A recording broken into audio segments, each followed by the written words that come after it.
That's all. Good evening. I'm going to be reading an excerpt from a novel I've been working on, and the title of it is Drought.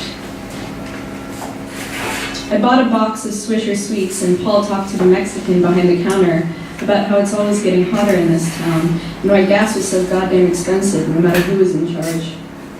The place was empty aside from us, so I wandered toward the back and pretended to be studying the selection of jerkies with my back to the whiskey cabinet.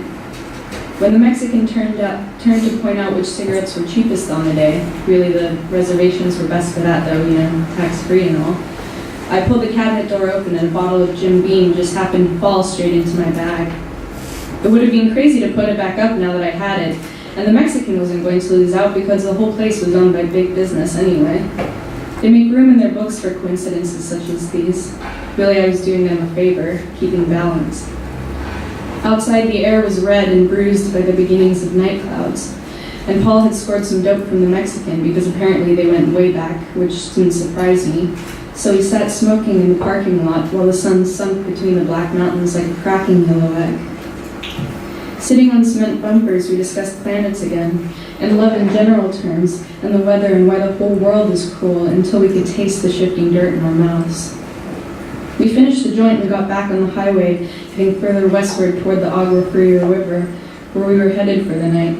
And Paul got out some extra buds from his bag, telling me Jose, or the Mexican man from the station, had been feeling generous and that I should get ready for a good night because that's what we'd be having, and not to worry since we'd be in LA tomorrow.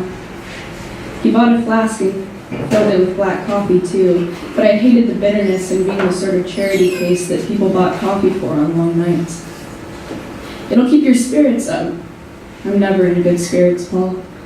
Yeah, you always end up drinking them. Even with the sting of talking with Paul about these things, it felt a better scene than the monthly AA meetings, with everyone holding hands and giving rounds of applause to some bastard who had the inner strength to admit he'd down a 40 on the car ride over. I spit a stream of cigar smoke out the window and watched it catch the 70-mile wind and fly back. The heat was getting to my head and my throat was dry, so I flung my cigar out the side of the car and rolled the window up. The wind pushed back and the butt of the thing hit the Torino's back seat and started smoldering. Thank you.